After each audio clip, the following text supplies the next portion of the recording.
तो नमस्कार आप सभी को, आपका स्वागत है एडीपी स्टडी पॉइंट पर।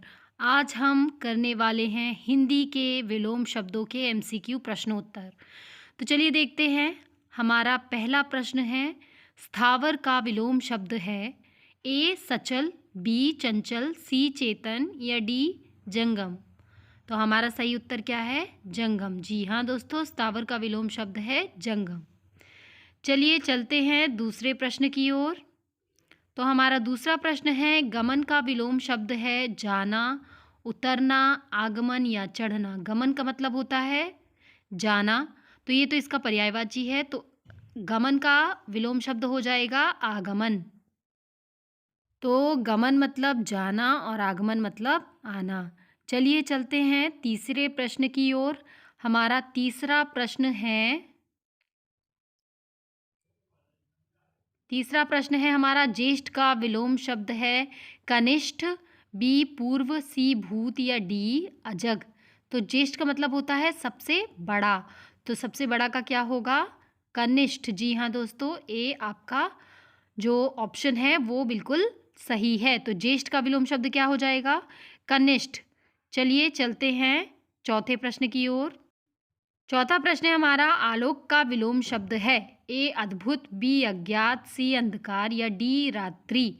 तो हमारा आलोक का मतलब होता है चारों ओर प्रकाश, जिसका विलोम शब्द हो जाएगा अंधकार।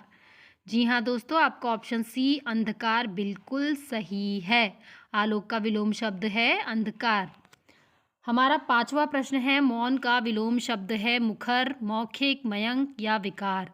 तो मौन का मतलब क्या होता है? मौन का मतलब होता है चुप रहने वाला, तो चुप रहने वाले का विलोम शब्द क्या हो जाएगा? मुखर। मुखर मतलब अधिक बात करने वाला, तो मौन का विलोम शब्द हो जाएगा दोस्तों मुखर। मुखर मौन का विलोम शब्द है। हमारा छठवां प्रश्न है, विस्तार का विलोम शब्द क्या है? तो विस्तार का मतलब क्या होता है? विस्तार का मतलब होता है किसी भी बात को तह तक जाकर बताना, या फिर किसी बात को इंग्लिश में बोले तो डिटेल में बताना। उसी तरह से डिटेल का क्या हो जाएगा? शॉर्ट में बताना, किसी भी चीज़ को संक्षेप में बताना, ब्रीफ में बताना। तो इसका सही उत्तर क्या हो जाएगा? संक्षेप। हमारा सातवां प्रश्न है, गरिमा का विलोम शब्द क्या है? अंधकार, लघिमा, घृणा या नीचता। तो गरिमा का हो जाएगा आपका सही उत्तर लघिमा। जी हाँ दोस्तों, गरिमा का विलोम शब्द है लघिमा। तो दोस्तों, परीक्षा की दृष्टि से ये प्रश्न जो हैं ये बेहद महत्वपूर्ण हैं, तो इन्हें ज़रूर ध्यान से देखिएगा। आठवां प्रश्न है हमारा, मौखिक का विलोम शब्द है ए लिखित, बी कथित, सी पठित या डी अलिखित। मौखिक मतलब मुंह से बोला हुआ, तो मौखिक का क्या हो जाएगा दोस्तों? ए ऑप्शन आपका सही है, लिखित। मौखिक का विलोम शब्द है लिखित, तो लिखित जो आपका ए ऑप्शन है वो बिल्कुल सही है।